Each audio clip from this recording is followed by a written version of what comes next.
Hello, Washea Wellness Warriors, and welcome back to Becoming Serenity, the podcast. My name is Lauren, and I would like to invite you to take a moment to settle in. Close your eyes to see if it feels right. Let the breath flow like gentle waves through your body. This is your space to exhale and simply be. Today, I want to share something deeply personal, and that is my PCOS hair journey. It's a story of healing, surrender, and learning to trust the unseen. If you are navigating your own transformation, whether it's physical, emotional, or spiritual, know that you are not alone. I never thought I'd see my natural hair match the visual that I had in my head. For so long, that vision felt distant, like a dream. For so long, that vision felt distant, like a dream that I might never even touch. But here I am, looking in the mirror, watching it come to life, strand by strand. And maybe you felt this way too, waiting for change, longing for progress, but unsure if it's really happening. It's easy to doubt what we can't see yet. But today, I want to invite you to trust the process. One of the practices that shifted my journey was learning to put my hands on my hair with intention. I stopped rushing through my routine and I started treating my hair like a crown, a source of energy, a connection to my roots. I'd run my fingers through each strand, imagining spiritual energy flowing from my palms, transferring love, nourishment, and calm into the fibers of my being. When was the last time you touched your hair or any part of yourself with love instead of judgment? I invite you to take a moment to place your hand gently over your heart or your crown and feel the warmth there. That is your energy. That is your love. One of the hardest lessons I've learned is that growth doesn't always show up in the way that we expect it to. There were days that I couldn't see progress, days when I questioned whether I was doing enough or doing it right. But here's the truth. Just because you can't see it doesn't mean that it's not happening. Healing, like nature, moves in cycles. Roots stretch before the blooms show.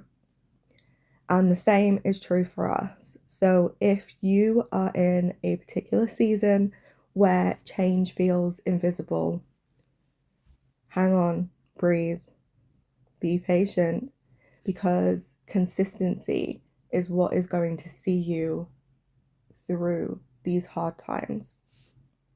I realized that I needed to treat my hair the way that I wanted to be treated in love and in business.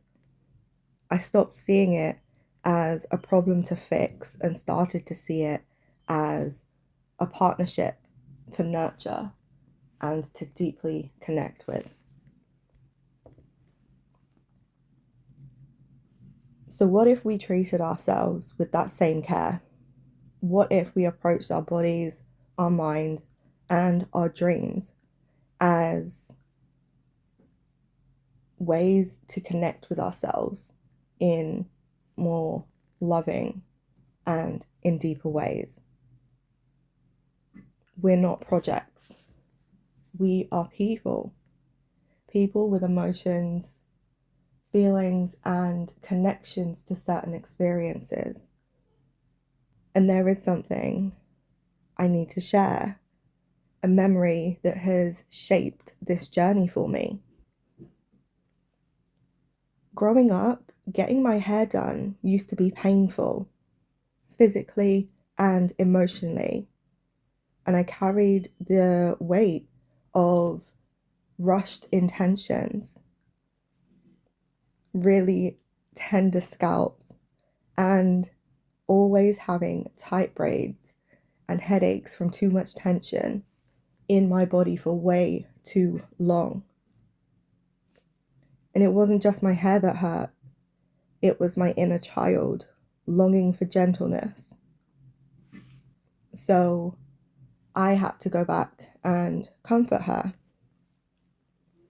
I had to remind her that beauty doesn't have to be painful, it doesn't have to hurt, and that care does not have to feel rushed in any capacity. Now, in my world, there is no excuse for care and loving yourself to be rushed. Anything else can wait. So I let her rest. I brushed her hair slowly, and I gave her space to breathe. And if this resonates with you, I invite you to do the same.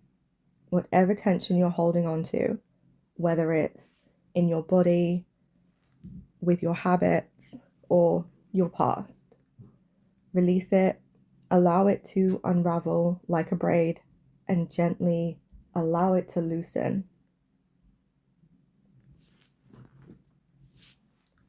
Releasing that tension opened up space for me to celebrate. It gave me permission to see how far that I've come over the last 15 months. So that's 15 months of consistency. And it's 15 months of belief in myself and my body's ability to heal those wounds around what my hair should look like, how I should have it displayed to the world. Should I have it displayed to the world? The process now, because I am the one that's doing my hair, is a hair ceremony. It's a moment where I can connect with myself, and I express myself through my hair. So sometimes when words are not enough, my creative expression is shown through my hair. And releasing even more of that tension allowed me to honor the journey instead of rushing to the end destination. I even let my curls exist for a week instead of installing my next style. Again, this is another way that I'm giving myself permission to exist and to breathe. And maybe that's what you need too. A pause, a moment to celebrate where you are before you move forward. Thank you ever so much for sharing this time with me today, and I hope that this episode reminds you to give yourself those moments of tenderness, of patience, love, gentleness, and intention. If this spoke to you, I would love for you to share your reflection or your own stories with me in the comments. Let's keep this conversation flowing. I hope that today is gentle for you, and I will see you soon.